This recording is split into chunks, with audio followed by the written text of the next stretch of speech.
நேற்று லண்டன்ல நடந்ததாக ஒரு நிகழ்வு, அது தொடர்பான வீடியோ சமூக வலைதளங்கள்ல பரவி கொண்டிருக்குது.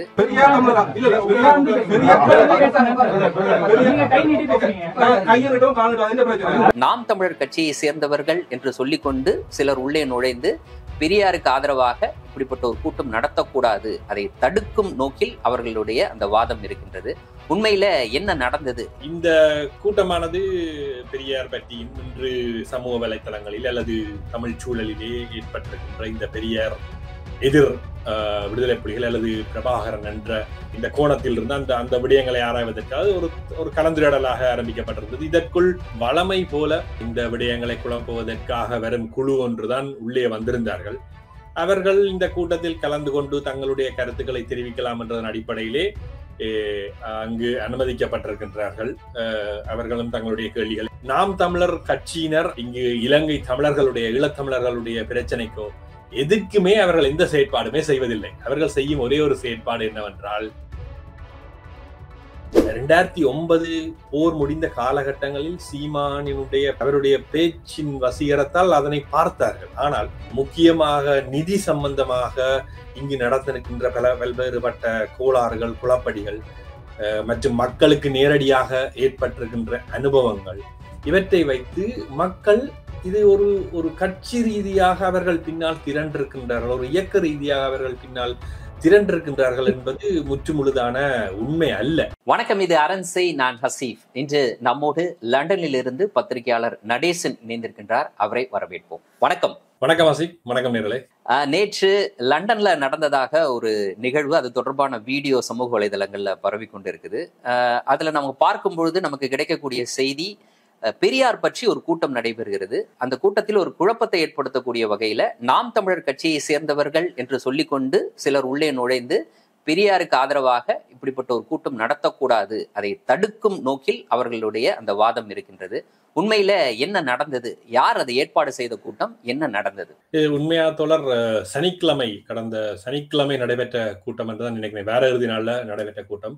இது வளமையாக முக்கியமாக சொல்ல போனால், தோழர் ஃபௌசர் என்பவர் இங்கு நீண்ட காலமாக புத்தக கண்காட்சிகள் உட்பட தமிழ் புத்தகங்களை ஐரோப்பா முழுமைக்கும் விற்பனை செய்வது, அது தொடர்பான புத்தக கண்காட்சி நடத்துவது, அது தொடர்பான சமூகம் சார்ந்த இலக்கியம் சார்ந்த கூட்டங்களை நடத்துவது என்பதை பற்றி தொடர்ச்சியாக ஈடுபட்டு கொண்டு இருக்கக்கூடிய ஒருவர்.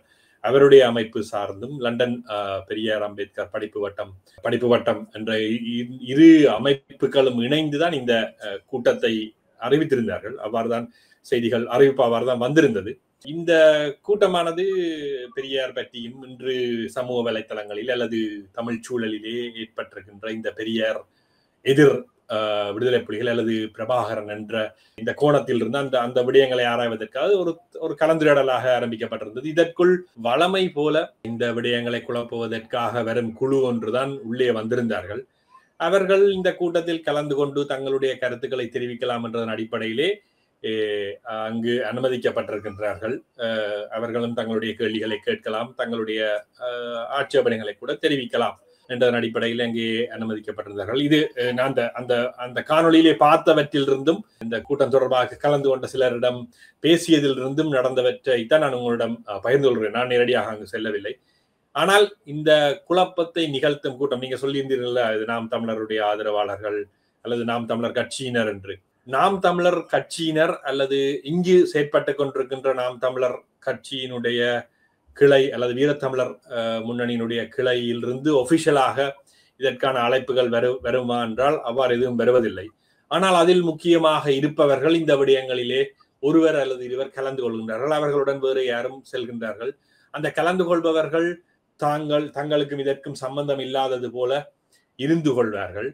ஆனால் தொடர்ச்சியாக இந்த குழப்பத்தை, இது திருமாவளவன் இங்கு வரும் பொழுது, நீங்க சொல்றதை வைத்து பார்க்கும்போது நாம் தமிழர் கட்சியினுடைய முன்னணியான வீரத்தமிழர் முன்னணி, அதை சேர்ந்த நபர்கள் இப்படிப்பட்ட ஒரு குழப்பத்தை விளைவிக்கிறார்கள் என்றால் அதை வெளிப்படையாக அறிவிப்பு செய்து, இல்லாட்டினா அதற்கு ஒரு எதிர்ப்பு தெரிவிக்க போகிறோம் வாங்க அப்படின்னு கூப்பிட்டு அப்படியாக அவர்கள் எதிர்ப்பை தெரிவிப்பதில்லை. அந்த அமைப்பை சேர்ந்தவர்கள் மறைமுகமாக இப்படிப்பட்ட ஒரு வேலையை செய்யறாங்க அப்படின்னா அதை அப்படியாக வெளிப்படையாக எதிர்ப்பு தெரிவிப்பதற்கு கூட அவர்களுக்கு தைரியம் இல்லை அப்படின்னு எடுத்துக்கலாமா? அப்படித்தான் அதை எடுத்துக்கொள்ள வேணும், அல்லது அது ஒரு டெக்டிக்ஸாக அவர்கள் பிளே பண்ணுகிறார்களா என்று தெரியவில்லை. ஏன் அதை சொல்லுகின்றேன் என்றால், இதே சிக்கல் ஐயா சோபீரபாண்டியன் ஐயா லண்டன் வரும் பொழுதும் அவருக்கான கூட்டம் நடைபெறும் பொழுதும் இதே மாதிரியான நபர்கள் வந்துதான் இந்த குழப்பத்தை ஏற்படுத்தினார்கள். அதில் கேள்வி கேட்க கூட அனுமதிக்கப்பட்டது. பின்னர் அந்த நேரத்தில் இந்திய தூதரகத்தின் முன்னால் ஒரு ஆர்ப்பாட்டம் நடைபெற்றது. அதில் அவர் கலந்து கொண்டால் தாங்கள் வேறு விதமாக இதனை கையாள்வோம் என்று சமூக வலைத்தளங்களில் ஊடாக பல்வேறுபட்ட மிரட்டல் விடும் தொனியில் கூட பேசியிருந்தார்கள். ஆனால் இவை எல்லாவற்றையும் நாம் தமிழர் கட்சியினுடைய ஒரு ஒபிஷியல் பேஜில் ஒபிஷியலாக இதை செய்வது இல்லை. அவ்வாறான ஒரு அறிவிப்பினை அவர்கள் அன்று தொட்டு சோபீர பாண்டியன் ஐயா வந்த காலம் தொட்டு இன்று வரை நடந்திருந்த விடயங்களை அலசி பார்த்தால் அவ்வாறு அவர்கள் செய்வதில்லை. மற்றபடி இதில் நாம் தமிழர்களுடைய ஒருங்கிணைப்பாளராக இருக்கும் எனக்கும் தெரிந்த நண்பர் ராண்டி மயூரன், அவர் இந்த குழப்பகரமான விடயங்கள் இடம்பெறும் எல்லா இடங்களிலுமே வருவர். அவர் பெரிய அளவு குழப்பங்களை ஏற்படுத்துவதில்லை. மிஞ்சி போனால் அவர் ஒரு சில கேள்விகளை கேட்பார்.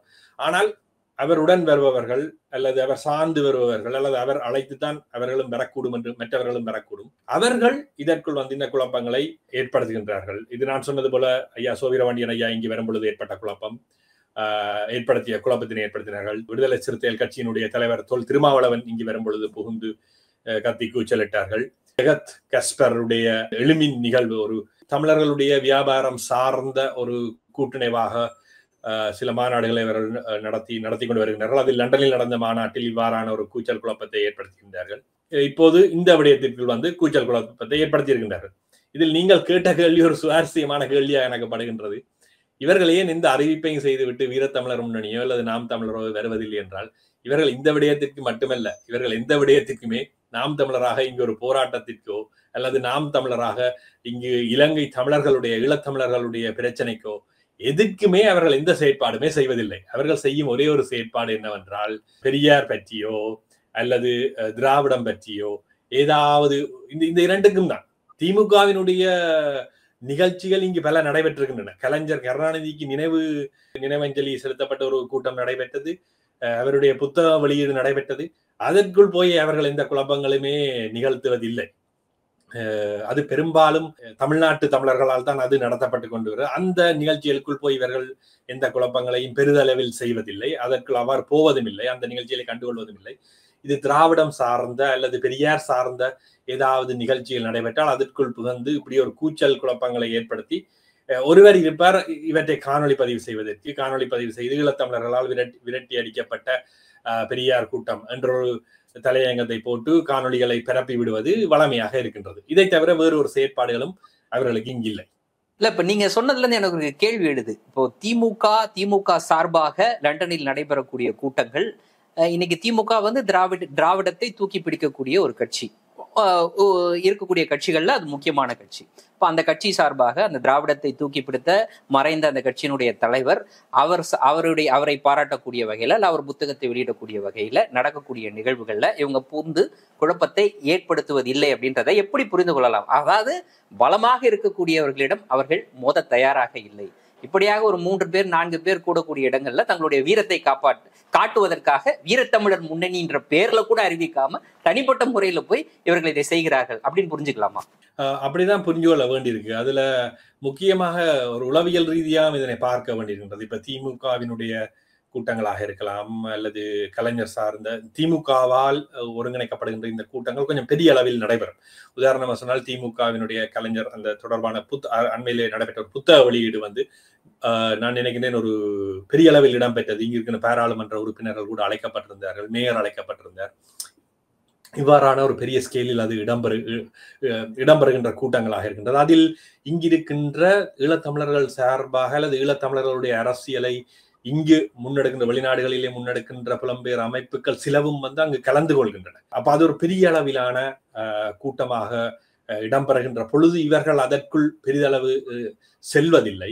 அத்தோடு இவர்கள் எப்படி பார்க்கின்றார்கள் என்றால், ஓரளவிற்கு மக்களிடம் இருந்து இதற்கான ஆதரவு கிடைக்கும் இப்போது, அல்லது ஒரு கண்டுகொள்ளாம இருக்கின்றது. இப்ப இந்த பிரச்சனையை இது நாம் தமிழருக்கும் திராவிடம் என்று சொல்லப்படுகின்ற நபர்களுக்கும் இடம்பெறுகின்ற ஒரு சண்டை, ஒரு தெரிச்சண்டையாகத்தான் இங்கிருக்கின்ற மக்கள் பெரிதளவில் புரிந்து கொள்கின்றார்கள். இதற்குள் பெரிய முக்கியத்துவம் அவர்கள் கொடுப்பதில்லை. ஆனால் திமுக என்ற ஒரு கட்சியோ அல்லது அதிமுக என்ற ஒரு கட்சியோ அல்லது வேறு சில கட்சிகளாக கூட முக்கியமாக பாட்டாளி மக்கள் கட்சி என அன்புமணி ராமதாஸ் நீண்ட காலமாக வந்து இந்த ஐநா சபையுடன் அந்த அந்த விவகாரங்களில் ஈடுபட்டு கொண்டிருக்கின்றபடியினால் இந்த சம்பந்தமான கட்சி சம்பந்தமான கூட்டங்களில் வந்து ஈழத்தமிழர்கள் இங்கிருக்கின்ற சிலர் எப்படி பார்க்கின்றார்கள் என்றால் அங்கிருக்கின்ற ஒரு முக்கியமான கட்சிகள் அதனுடனான சில உறவுகளை பேண வேண்டும். பாஜக அண்மையிலே இங்கு வானதி சீனிவாசன் இங்கு வந்திருந்த பொழுது மிகப்பெரிய கூட்டங்கள் இங்கு நடைபெற்றிருந்தது. ஈழத்தமிழர் அமைப்புகள் BTF பிரித்தானியா தமிழர் பேரவை அதை முன்னெடுத்திருந்தது. அவர்கள் பெரிய அளவிலான கூட்டங்களை இங்கு நடத்தி இருந்தார்கள். இந்த கூட்டங்கள் அண்ணாமலை வந்திருந்த போது கூட்டம் நடைபெற்றிருந்தது. இதற்குள் எல்லாம் அவர்கள் சென்று எந்த எதிர்ப்பையும் தெரிவிப்பதில்லை.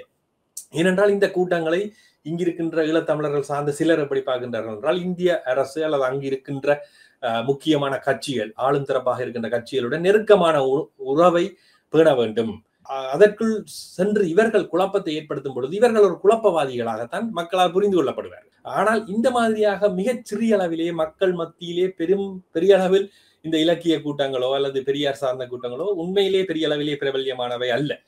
மிகச்சிறிய அளவு ஆக்கள்லாம் அதில் கலந்து கொள்வார்கள். மிகச்சிறிய வட்டங்கள்லாம் அதற்குள் கலந்து கொள்வார்கள். அதற்குள் போய் இவர்கள் இவ்வாறான சண்டித்தனங்களை அடாவடித்தனங்களை காட்டுவது வந்து காட்டிவிட்டு இது ஈழத்தமிழர்கள் தான் இதை செய்கின்றார்கள் என்று சொல்வதும் வந்து அவ்வாறான ஒரு தோரணையை ஏற்படுத்துவது வந்து இவர்களுக்கு அது வசதியாக இருக்கு. சார், அப்ப நீங்க சொல்வதை வச்சு பார்க்கும் பொழுது ஈழத்தமிழர்கள் மத்தியிலேயே இவங்க வந்து ஒரு சிறு கூட்டம், தனிமைப்படுத்தப்பட்ட கூட்டம், நாம் தமிழர் என்பது தனிமைப்படுத்தப்பட்ட கூட்டம் அப்படின்றதான் அப்படியாக தான் புரிந்து கொள்ளணுமா? உண்மையில அதுதான் வந்து ரியாலிட்டியா?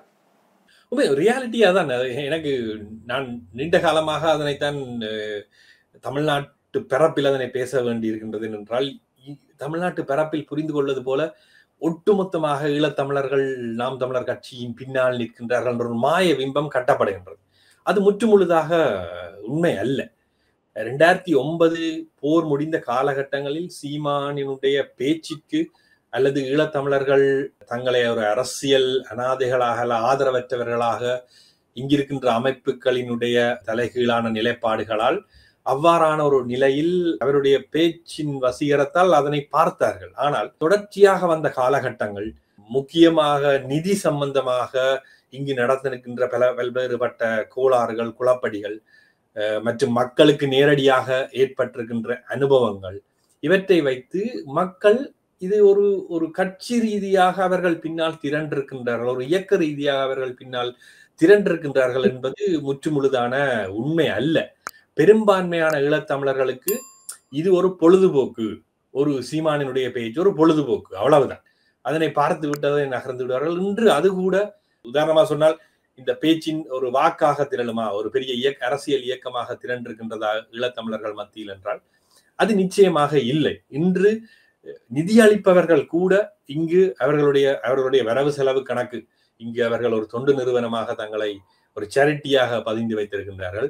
அதன் ஊடாகத்தான் இந்த பண பரிவர்த்தனை எல்லாம் இடம்பெறுகின்றது. அதில் போய் பார்த்தால் கூட அதிலேயே அவர்களுடைய நிதி பங்களிப்பு என்பது இங்கிருந்து வருகின்றது என்பது மிக கணிசமாக குறைந்து சென்றிருக்கின்றது. அது இங்கிருக்கின்ற மக்களுடைய எக்கனமி சார்ந்த பிரச்சனையோடு அவர்கள் மீதான நம்பிக்கை என்பது 2009 குறைந்து கொண்டுதான் வந்திருக்கின்றது. இன்னும் அது மிக மோசமாக இப்போது பாதிக்கப்பட்டிருக்கின்றது. அதுவும் முக்கியமாக பெரியார் பற்றிய இவ்வாறான ஒரு கருத்தாடல், அது பெரியாருக்கு ஆதரவானதுன்றதல்ல, ஆனால் இவ்வாறான இது ஒரு தேவையில்லாத பிரச்சனையாக, இது தேவை தமிழ்நாட்டு அரசியலுக்குள் ஈழத்தமிழர்களை நேரெதிர் திசையில் கொண்டே நிப்பாட்டுகின்றார் இவர் தன்னுடைய அரசியலுக்காக என்ற ஒரு அச்சமும் பயமும் சாதாரண மக்கள் மத்தியிலே ஏற்பட்டிருக்கின்றது என்பதையும் அவதானிக்கக்கூடியதாக இருக்கின்றது. சரி, நீங்க சொன்னதை வச்சு பார்க்கும்போது கடந்த காலம் ஒரு கசப்பான அனுபவம் அப்படின்றது அங்க இருக்கக்கூடிய ஈழத்தமிழர்களுக்கு நாம் தமிழரை ஒட்டி ஏற்பட்டு இருக்கிறது அப்படின்னு புரிஞ்சுக்கலாமா? அதாவது நீங்க சொன்னீங்க பொருள் நிதி ரீதியாகவும் தனிப்பட்ட ரீதியாகவும் கூட அமைப்பு ரீதியாகவும் கூட அவர்கள் ஒரு கசப்பான அனுபவத்தை பெற்றிருப்பதாக சொன்னீங்க. எக்ஸாக்ட்லி என்ன நடந்துச்சு? இது எப்படி பார்க்கணும்னா, இந்த நாடுகள், இப்போ புலம்பெயர் நாடுகள் அல்லது ஐரோப்பிய நாடுகளில் நிதி சேகரிக்கும் பொழுது ஒரு சரியாக அதை HMRC என்று சொல்லப்படுகின்ற அரச நிதி நிர்வாக சபை என்று அதனை நாங்கள் சொல்லிக் கொள்ளலாம். அவர்களுக்கு அதை டிக்ளேர் பண்ண வேண்டும். அதனை பற்றி சரியான தகவல்கள், கணக்குகள் சரியாக கொடுக்கப்பட வேண்டும். அப்ப அதனை ஒரு அரசியல் கட்சிக்கு இங்கிருந்து காசு சேர்ப்பது, நிதி சேர்ப்பது என்பது மிக சிக்கலான ஒரு விடயம். அது மிகப்பெரிய நிறைய வழிமுறைகளை கடைபிடிக்க வேண்டிய, மிக இறுக்கமாக வழிமுறைகளை கடைபிடிக்க வேண்டியிருக்கும். அதற்கான சந்தர்ப்பங்கள் அவ்வாறாக ஒரு கட்சியை இங்கு கட்சியாக பதிவு செய்தது என்பது மிகப்பெரிய ஒரு சவாலான விஷயம். அதனால்தான் இவர்கள் இந்த வீரத்தமிழர் முன்னணி என்பதனை ஆரம்பித்து, நான் நினைக்கிறேன் அதன் பின்னால் முக்கியமாக கல்யாண சுந்தரம் இருந்திருப்பார் என்று நினைக்கின்றேன். அவர்தான் இந்த ஐரோப்பிய நாடுகளில் அல்லது புலம்பெயர் நாடுகளில் வந்து இவ்வாறான வலைப்பின்னல்களை மிக சாதுரியமாக ஏற்படுத்தி கொண்டவர் நிதி பங்களிப்பினை பெற்றுக்கொள்வதற்கு. அப்ப விடுதலை புலிகளுக்கு அதிகமாக 2009 பின்னர் விடுதலை புலிகள் அளிக்கப்பட்ட பின்னர் தமிழ் மக்களுடைய நம்பிக்கையை ஏதோ ஒரு வகையில் இவர்கள் அடைந்து இந்த நிதியினை எவ்வாறு பெற்றுக்கொள்வதன் என்ற கணக்கினூடாக இந்த வீரத்தமிழர் முன்னணியினை ஒரு தொண்டு நிறுவனமாக இங்கு பதிவு செய்கின்றார்கள். இந்த தொண்டு நிறுவனமாக பதிவு செய்து அது இலங்கை மற்றும் இந்தியாவில் மக்களுக்கு தொண்டு நிறுவனம், அதாவது ஒரு தொண்டு பணிகளை செய்கின்ற சேரிட்டி ஒர்க்குக்காகத்தான் இந்த பணம் சேகரிக்கப்படுவதாக அவர்களுடைய நிதிநிலை அறிக்கையிலே ஒவ்வொரு வருடமும் குறிப்பிடப்படுகின்றது. இதற்காகத்தான் வீரத்தமிழர் முன்னணி ஆரம்பிக்கப்பட்டது. இதுதான் வீரத்தமிழர் முன்னணி ஆரம்பிக்கப்பட்டதன் நோக்கம். ஏனால் அரசியல் வேலை திட்டத்திற்காக இங்கு பணம் சேகரித்து அதனை அனுப்புவது என்பது சட்ட ரீதியாக மிக கடினமான விஷயம். அப்ப இந்த வீரத்தமிழர் முன்னணியின் ஊடாக இவ்வாறான பண பரிமாற்றங்கள் நடைபெறும் பொழுது அதனை சரி கட்டுவதற்காக, அதனை சரியாக காட்டுவதற்காக சில வேலை திட்டங்களை சைக்கிள் துவிச்சக்கர வண்டிகளை அங்கு வாங்கி கொடுத்தல், படிக்கின்ற பிள்ளைகளுக்கு ஏதாவது உதவிகளை செய்தல் போன்ற சின்ன சின்ன வேலை திட்டங்களை இலங்கையிலே செய்து கொண்டுதான் இருக்கின்றார்கள். ஏனென்றால் அதனை கணக்கில் காட்ட வேண்டும். அதே போன்று இந்தியாவிற்குள்ளும் இவ்வாறுதான் அவர்கள் அதனை பதிவு செய்து வைத்திருக்கிறார் நம்புகின்றேன். அவ்வாறான ஒரு தொண்டு நிறுவனத்துக்காக வருகின்ற பணமாகத்தான் அங்கு அது வந்து சேர்கின்றது. அது பின்னர் அதன் ஊடாக வீரத்தமிழர் முன்னணி ஒரு கலாச்சார அமைப்பாக வைத்திருப்பதன் ஊடாக அங்கு மற்ற வேலை திட்டங்களுக்கு அவர்கள் அந்த பணத்தினை பயன்படுத்திக் கொள்கின்றனர். இந்த பணம் இவ்வாறு வருகின்றது என்பது வந்து இதற்குள் இங்கிருந்தவர்களே சில குற்றச்சாட்டுகளை முன்வைத்திருக்கின்றார்கள். இந்த பணம் அங்கு அரசியல் ரீதியாக பயன்படுத்தப்படுவது என்பதையும் தாண்டி கட்சியினுடைய முக்கிய தலைவர்களுடைய நலன் சார்ந்து அவர்களுக்கு ஒரு சொகுசான வாழ்க்கையை கொடுப்பதற்காக இந்த பணம் செல்கின்றது என்ற விமர்சனம் எழுந்திருக்கின்றது. அதாவது இலங்கையிலே அல்லது ஈழத்திலே மக்கள் பாதிக்கப்பட்டு போரால் பாதிக்கப்பட்ட மக்கள் அங்கு மிகவும் மோசமாக பாதிக்கப்பட்டிருக்கின்ற நிலையில் எமது பணம் இவ்வாறு செல்கின்றது என்ற குரல் அதற்கு உள்ளேயே எழுந்திருக்கின்றது. அதிலிருந்து பலர் வெளியேறி இருக்கின்றார்கள். அதனை வெளிப்படையாக பேசியிருக்கின்றார்கள். தனிப்பட்ட ரீதியிலே என்னிடம் கூட அதனை சொல்லி இருக்கின்றார்கள். அது தொடர்பான ஒரு நீண்ட விரிவான ஒரு அறிக்கையினை நாங்கள் அதற்காக வேலை செய்து கொண்டிருக்கின்றேன் நான் சொல்ல வேண்டும். பல பேரிடம் தகவல்களை கேட்டு அது இன்னும் முழுமையடையவில்லை. அதனால் எல்லா தகவல்களையும் என்னால் இங்கு வெளிப்படையாக கூற முடியாது. ஆனால் இந்த குரல் எழுகின்றது. அதாவது நீங்கள் ஒரு பூச்சாக காட்டிக்கொள்வதற்கு நாங்கள் ஈழத்திலே வேலைகளை செய்கின்றோம் என்று காட்டிக்கொண்டு இந்த பணத்தினை பெற்று அல்லது பணத்தினை இங்கு மக்களிடமிருந்து வசூலித்து இந்த வேலை திட்டங்களுக்கு அனுப்புகின்றீர்கள் என்று சொல்லப்படுகின்றது. என்னிடம் கூட நேரடியாக அவர்கள் தொலைபேசி மூலம் பேசும் பொழுது நேரடியாக அவர்கள் சொல்லுகின்றார்கள், இது வீரத்தமிழர் முன்னணிக்காக சேர்க்கப்படும் காசு என்றுதான் அவர்கள் சொல்லுகின்றார்கள். அதனை பற்றி கேட்கும் பொழுது கொஞ்சம் விரிவாக கேட்கும் பொழுது தொண்டும் செய்கின்றோம், கட்சி வேலைகளுக்காகவும் பயன்படுத்திக் கொள்கின்றோம் என்று சொல்கின்றார்கள். ஆனால் வெளிப்படையாக சட்ட ரீதியாக அவ்வாறு அவர்கள் அதனை வெளிக்கொடவில்லை. அவை இவ்வாறான ஒரு பிரச்சனை இதற்குள் வந்ததற்கு பின்னர் அதற்குள்ளிருந்து வெளியில் வந்தவர்கள் இவ்வாறான ஒரு குரலை ஏற்படுத்தும் பொழுது இந்த காசு இந்த நிதியை எவ்வாறு அவர்கள் திரட்டப்படுகின்றார்கள். இப்ப நான் வீரத்தமிழர் முன்னணியில் இருக்கின்றனால் நான் எனக்கு தெரிந்த உறவினர்கள் நண்பர்களிடம் பெற்றுக்கொள்வேன். அவர்களிடம் இருந்து இதற்கு காசு சாரை சொல்லி கேட்பேன், நிதியை பங்களிப்பு செய்யுங்கள் என்று கேட்பேன். அப்படி கேட்கும் பொழுது அவ்வாறானவர்கள் தான் தருகின்றார்கள். வெளிப்படையாக வந்து சீமானுக்காக தருகின்றோம் என்ற ரீதியில் தருவது என்பது மிக மிக சொற்ப தொகைதான். அப்ப நான் அதிலிருந்து ஒரு விமர்சனத்தை வெளியில் வைக்கும் பொழுது எனக்காக காசை கொடுத்தவர்கள் என்பது அந்த காசை கொடுப்பதை நிறுத்திக் கொள்வார். இதுதான் யதார்த்தமாக இருக்கின்றது. அவ்வாறு வெளியிலே வந்து சொல்லப்படும் பொழுது அவ்வாறு நிதியினை ஒரு சாரார் நிறுத்தி கொள்ளும் பொழுது அது அந்த விஷயம் வந்து வெளியிலே பரவும் பொழுது அது ஒரு நெகட்டிவான ஒரு இம்பாக்டை தான் இந்த கட்டமைப்புக்கு கொடுத்திருக்கின்றது. ஆரம்பத்திலே நம்பிக்கொண்டு வந்தவர்கள் இன்று நம்பிக்கை இழந்திருக்கின்றார்கள். அதைவிட முக்கியமாக இன்று ஈழத்தமிழர்களை பொறுத்த வரைக்கும் ஈழத்தமிழர்கள் நிறைய பணங்களை வந்து இவ்வாறான தொண்டு நிறுவனங்களுக்கும் அங்கு கஷ்டத்திலே இருக்கின்ற மக்களுக்கும் அளிக்கின்ற விடயங்களில் தங்களுடைய காசினை போடுகின்றார்கள். உண்மையாவே இந்த காசுகளை மக்கள் இவ்வாறு கொடுப்பவர்கள் வந்து இங்கு உழைக்கும் மக்களாகத்தான் இருக்கின்றார்கள். சூப்பர் மார்க்கெட்டுகளாக இருக்கலாம், பெட்ரோல் ஸ்டேஷன்ஸ் எல்லாம் இருக்கலாம், இவ்வாறு டாக்ஸி ஓடுபவர்களாக இருக்கலாம். இந்த மக்களுடைய பணம் தான்.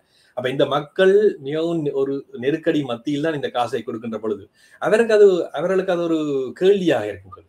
ஏனென்றால் சீமானினுடைய அல்லது நாம் தமிழர் கட்சியினுடைய இவ்வளவு கால அரசியல் நிலைப்பாடுகளை பார்த்தவர்களுக்கு ஒரு வெறுப்பும் வந்திருக்கின்றது. இதுவும் இன்னுமோர் தமிழ்நாட்டில் இருக்கின்ற ஒரு வாக்கு அரசியலுக்கான கட்சியாகத்தான் இது செயற்படுகின்றது.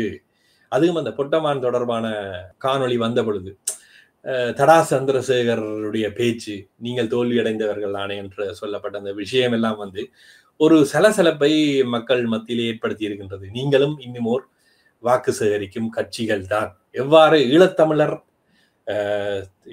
தேசங்களிலே இருக்கின்ற கட்சிகள் எவ்வாறு செயற்படுகின்றனவோ எவ்வாறு அதன் மீது ஒரு வெறுப்பு மக்கள் மத்தியிலே வந்திருக்கின்றது என்பது இந்த முறை தேர்தலில் ஜேவிபிக்கு கூட மக்கள் வாக்களிப்பதற்கு அல்லது ஒரு சுயேட்சையாக நின்ற ஒரு வைத்தியருக்கு எந்த ஒரு அரசியல் பின்புலமும் அரசியல் அறமும் மற்ற ஒருவருக்கு மக்கள் வாக்களிப்பதற்கு சூழ்நிலையை ஏற்படுத்தி இருந்ததோ அவ்வாறான ஒரு வெறுப்பு வந்து நாம் தமிழர் கட்சியின் மீதும் வந்திருக்கின்றது என்பது உண்மை. மற்றும் சிலர் நேரடியாக சீமானை சந்திக்கும் பொழுது ஏற்பட்ட அனுபவங்களை பகிர்ந்து கொண்டிருக்கின்றார்கள். அவர்களுக்கு ஏற்பட்ட மோசமான அனுபவங்கள், அது பழைய போராளிகளாக இருக்கலாம் அல்லது சீமான் மீது மிகுந்த பற்று கொண்டு சீமானை சென்று சந்தித்தவர்களாக இருக்கலாம். அவர்கள் ஓரளவிற்கு இந்த சமூகத்தில் கொஞ்சம் அறியப்பட்டவர்களாக இருக்கின்றார்கள் எல்லா போராட்டங்களிலும். உதாரணமா சொல்ல போனால் ஒரு வயது முதிர்ந்த ஐயா அவர் பிரபாகரனை தான் அவருடைய வீட்டில் கடவுள் படம் இருக்காது, சாமி படம் இருக்காது, பிரபாகரனுடைய படம் தான் இருக்கும். பிரபாகரனை தொட்டு கும்பிட்டு விட்டு தான் அவர் வெளியிலே வேலைகளுக்கு செல்வார். தமிழ் தேசிய போராட்டத்தில் நீண்ட காலமாக தன்னை இணைத்துக் கொண்டவர். அதற்காக திருமணம் கூட செய்யவில்லை. இன்றும் அனைத்து தமிழ் தேசியம் சார்ந்த போராட்டங்களை அல்லது தமிழர் போராட்டங்களை, அதாவது ஜல்லிக்கட்டு போராட்டமாக இருக்கலாம், அனிதாவினுடைய போராட்டம், அப்படி எல்லா போராட்டங்களிலும் அவர் 70 வயது தாண்டி விட்டது. இந்த குளிருக்கு மத்தியில் எங்களுக்கு சாதாரண இளைஞர்கள் வர முன்னும் அவர் அங்க வந்து நிற்பார். அப்படியான ஒருவர் சீமானை சென்று சந்தித்து விட்டு வந்து சொன்ன அவருடைய கசப்பான அனுபவம் என்பது அவர் ஒரு நம்பிக்கைக்குரியவர். இந்த போராட்டங்களில் எல்லாத்திலையும் கலந்து கொள்ளக்கூடிய ஒரு தமிழ் தேசிய சார்ந்த ஒரு செயற்பாட்டாளர். அவர் சொல்லுகின்றபடியே மக்கள் மத்தியிலே ஒரு ஒரு அவருடைய வார்த்தை நம்பிக்கையாக ஈடுபடுகின்றனர். அப்படி இவ்வாறு சந்தித்து வந்தவர்களுடைய வார்த்தை, அவர்களுடைய அனுபவங்கள், இவை எல்லாம் சேர்ந்து ஒரு கசப்புணர்வை ஏற்படுத்தி இருக்கின்றது.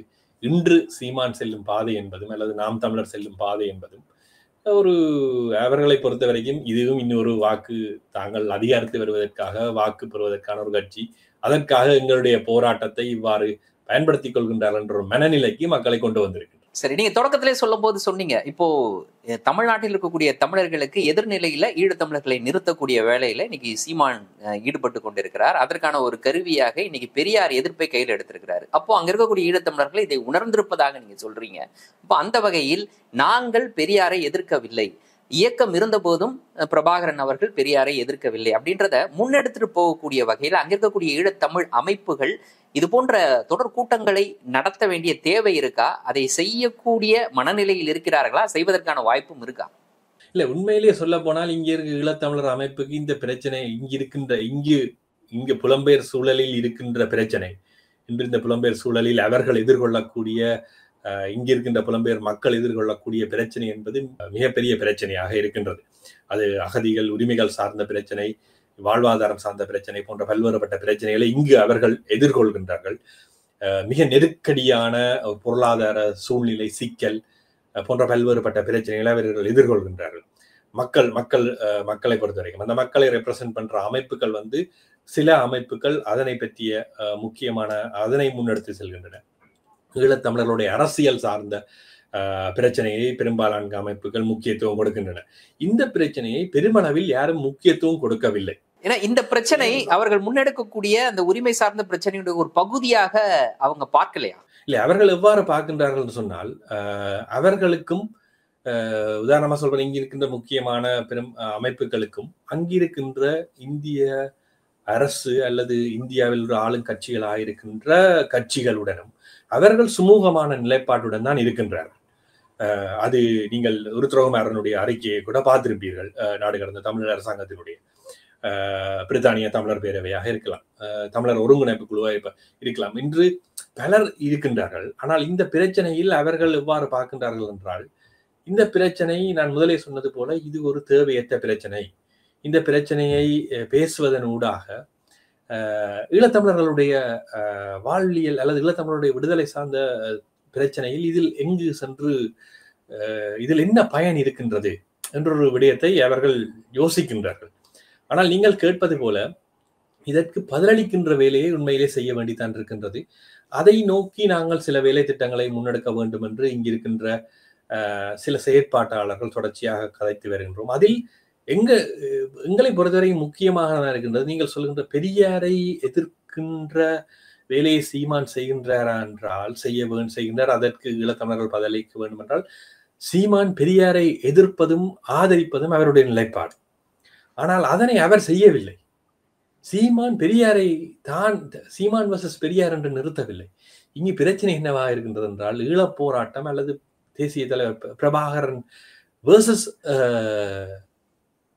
பெரியார் என்று கொண்டு வந்து நிறுத்துகின்றார். நான் அதனாலதான் கேட்கிறேன், அப்படியாக நிறுத்தும் போது புலம்பெயர்ந்த தமிழர்கள் அதற்கு பதிலளிக்க வேண்டும்ல, அந்த கடமை அவர்களுக்கு இருக்குல்ல. நிச்சயமா அதன் ஒரு பங்காகத்தான் நாடு கடந்த தமிழ் அரசாங்கத்தினுடைய பிரதமர் ஒரு அறிக்கையினை வெளியிட்டிருந்தார். மற்றும் சிலர் வெளிப்படையாக வந்து கதைக்கின்றனர். அமைப்பு சார்ந்து கதைக்கவில்லை, அமைப்பில் இருப்பவர்கள் தான் கதைக்கின்றார்கள். ஆனால் அமைப்பு சார்ந்தவர்கள் வெளிப்படையாக கதைக்கவில்லை. அமைப்பு சார்ந்து சில நிலைப்பாடுகளை அல்லது சில தெளிவுபடுத்தல்களை செய்ய வேண்டும் என்ற முன்னெடுப்புகளை நாங்கள் இணைந்து செய்கின்றோம். அது சரியாக அது வெளியிலே வர வேண்டும். அரசியல் நிலைப்பாடு சார்ந்த விடயங்கள் முன்வைக்கப்பட வேண்டும் என்பது முக்கியமானது. அடுத்து அதில் உங்களுடைய கேள்வியில் நான் புரிந்து கொள்கின்றேன். அதற்கான முன்னெடுப்புகள் அல்லது அதற்கான வெளிப்பாடுகள் இன்னும் கொஞ்ச நாட்களில் வெளிவரும் என்று நாங்கள் எதிர்பார்க்கலாம். ஆனால் இதில் வந்து விடுதலை புலிகளினுடைய நிலைப்பாட்டை யாரும் தெளிவுபடுத்த வேண்டிய அவசியம் இல்லை.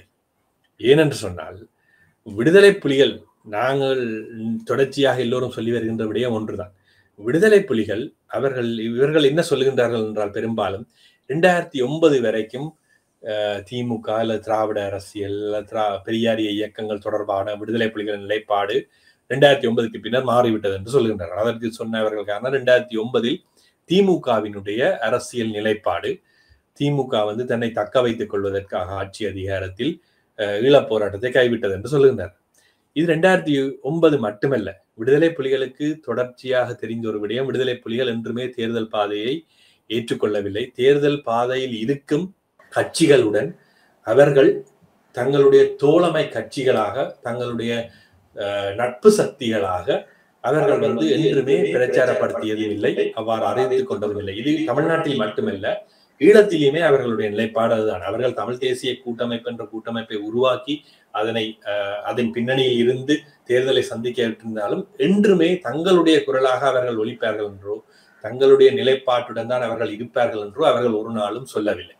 2009க்கு முன்னர் தொட்டு 1970ஆம் ஆண்டுகள் தொட்டு திமுகவாக இருக்கலாம், அதிமுகவாக இருக்கலாம், விடுதலை சிறுத்தைகளாக இருக்கலாம், பாட்டாளி மக்கள் கட்சிகளாக இருக்கலாம், இவை எல்லாவற்றையும் விடுதலை புலிகள் எவ்வாறு அணுகினார்கள் என்றால், இவர்கள் இந்தியாவிற்கு உள் இருக்கின்ற மாநிலத்திலோ அங்கு இருக்கின்ற ஒரு கட்டமைப்பிற்குள் அரச அதிகாரத்திற்குள் வரக்கூடிய அரசு அதிகாரத்திற்கு வரக்கூடிய கட்சிகள், அந்த ஆளும் தரப்போடு நாங்கள் ஒரு தரப்பாக இணைந்து செயற்படுவோம், அவர்களுடன் இணைந்து செயற்படுவோம், இந்திய அரசுடன் எவ்வாறு இணைந்து செயற்படுவோமோ அதுபோல தமிழ்நாட்டு சூழலிலே இருக்கின்ற ஒரு தரப்புடன் நாங்கள் இணைந்து செயற்படுவோம் என்றது மட்டும்தான் இருந்தது. அது எம்ஜிஆராக இருக்கலாம் அல்லது கலைஞராக இருக்கலாம், யாராகவும் இருக்கலாம். இவர்களால் எங்களுடைய ஈழப்போராட்டத்தின் பெரும் உந்து சக்திகள் என்று அவர்கள் என்றுமே பார்த்ததும் இல்லை.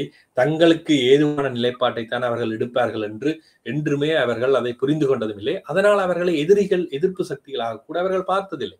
திமுக விடுதலை புலிகளுக்கு எதிரான நிலைப்பாட்டினை இதற்கு முன்னர் டெலோவை ஆதரித்து எடுத்த போது கூட அது அவர்களுடைய நிலைப்பாடு என்ற அளவில் தான் அதனை பார்த்து கொண்டார்களே தவிர அதனை வந்து தங்களுக்கு எதிரான ஒரு நிலைப்பாட்டாக அவர்கள் அதை புரிந்து கொள்ளவில்லை. ஆனால் பெரியாரிய இயக்கங்கள் திராவிட இயக்கங்கள் தான் தங்களுடைய பின்தளம் என்பதை விடுதலை புலிகள் தெளிவாக தெரிந்து வைத்துக் கொண்டிருந்தார்கள்.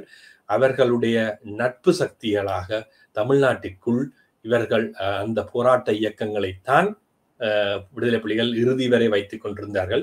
இன்று இருந்தாலும் அவர்கள் அப்படித்தான் வைத்துக் கொண்டு இருப்பார்கள். ஏனென்று சொன்னால் அது ஒரு இயக்க அரசியல் சார்ந்த புரிந்துணர்வு. அதனை இவர்கள் தமிழராக இருக்கலாம், தெலுங்கர்களாக அப்படி அல்ல. இப்ப பலஸ்தீனிய போராட்ட இயக்கங்களுடன் நெருக்கமாக போராட்ட இயக்கங்களுடன் அவர்கள் நெருக்கமாக இருந்திருக்கின்றார்.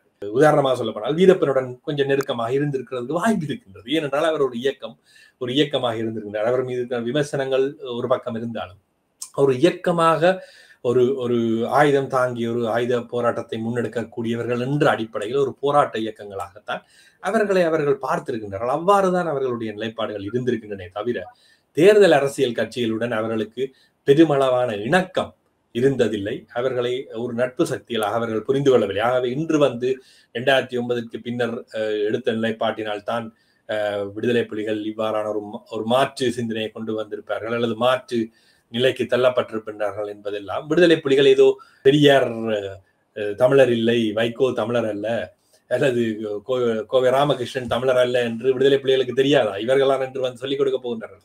அவர்களுக்கு அது பிரச்சனை அல்ல. நீங்கள் தெலுங்கராக இருக்கலாம், நீங்கள் மராட்டியராக இருக்கலாம், நீங்கள் யார் வேணுமென்றாலும் இருக்கலாம். போராட்ட இயக்கமாக இருக்கின்றீர்களா, போராட்டத்தை ஆதரிக்கின்றீர்களா, உங்கள் பக்கம் நாங்கள் இருக்கின்றோம், எங்களுக்கு நீங்கள் ஆதரவு தெரிவியுங்கள் என்பது மட்டும்தான் அவர்களுடைய நிலைப்பாடாக இருந்தது.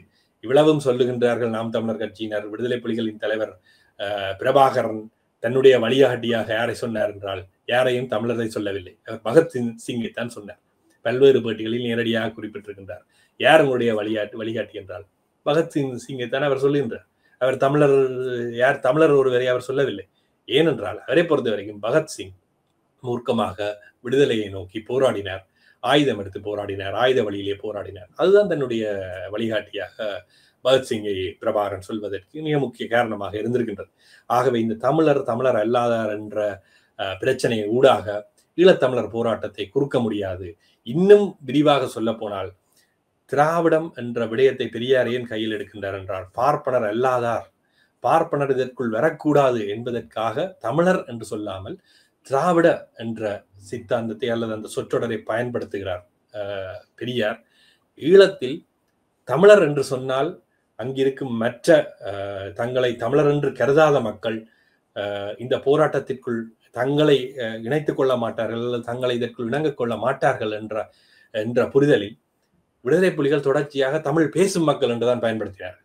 தமிழ் பேசும் மக்களுக்கான போராட்டம் என்றுதான் சொன்னார்கள். தமிழீழம் தமிழ் பேசும் மக்களுக்கான ஒரு விடுதலையாகத்தான் அவர்கள் முன்வைத்தார்கள். அந்த தமிழ் பேசும் மக்கள் என்ற பதத்தை தான் அவர்கள் தொடர்ச்சியாக பயன்படுத்தினார்கள். தமிழருக்கான போராட்டம், தமிழருக்கான விடுதலை என்பதையும் தாண்டி அவர்கள் தமிழ் பேசும் மக்களுக்கான விடுதலை, தமிழ் பேசும் மக்கள் என்பதில் தமிழர் அல்லாதோரும் முடக்கம் என்று சீமான் முன்வைக்கும் தமிழ் தேசியம் என்பது அல்லது அந்த குறுந்தேசியவாதம் என்பது தமிழர் அல்லாதோர் இங்கு ஆள முடியாது என்பது அது முற்றுமுழுதாக விடுதலை புலிகளினுடைய சித்தாந்தத்திற்கும் கொள்கைக்கும் எதிரானது. ஈழ விடுதலை போராட்டத்திற்கு முற்றுமுழுதும் எதிரானது. ஏனென்றால் விடுதலை புலிகள் முன்வைத்தது தமிழ் பேசும் மக்களுக்கான விடுதலை. அது யாராக, நீங்கள் பிறப்பில் யாராகவும் இருக்கலாம். பார்ப்பனிய சித்தாந்தம் தான் அந்த பிறப்பு ரீதியாக தகுதி நீக்கம் செய்யும். அதனைத்தான் சீமானம் செய்கின்றார். விடுதலை புலிகள் பிறப்பு ரீதியாக தகுதி நீக்கம் செய்யவில்லை. ஈழ விடுதலை போராட்டத்திற்கு ஆதரவளிப்பவர்கள் யாராக இருந்தாலும் நீங்கள் ஈழ விடுதலை போராட்டத்துடன் இணைந்து கொள்ள முடியும். நீங்கள் தலைமைத்துவத்துக்கு கூட வர முடியும். அதில் எந்த சிக்கலும் இல்லை. ஈழ விடுதலை என்பது தமிழருக்கு மட்டுமல்ல, தமிழர் அல்லாதாக இருந்த தமிழ் பேசும் மக்களுக்குமானது தான் என்பதை அவர்கள் திட்ட தெளிவாக இறுதி வரை கொள்கையோடு வைத்திருந்தார்கள் என்பதுதான் மிக முக்கியமானதாக இருக்கிறது. இன்றைய தினம் எங்களோடு இணைந்து பல்வேறு தகவல்களையும் கருத்துக்களையும் பகிர்ந்து கொண்டமைக்கு நன்றி. இந்த விடயங்களை தமிழ்நாட்டு பரப்பில் தமிழ்நாட்டு மக்களுடன் பேசுவதற்கான அல்லது விரித்து கூறுவதற்கான சந்தர்ப்பத்தை அளித்த அரண்சைக்கும் ஹசீப் உங்களுக்கும் மிக்க நன்றி. மீண்டும் ஒரு நேர்காணலில் சந்திப்போம். நன்றி நண்பர்களே.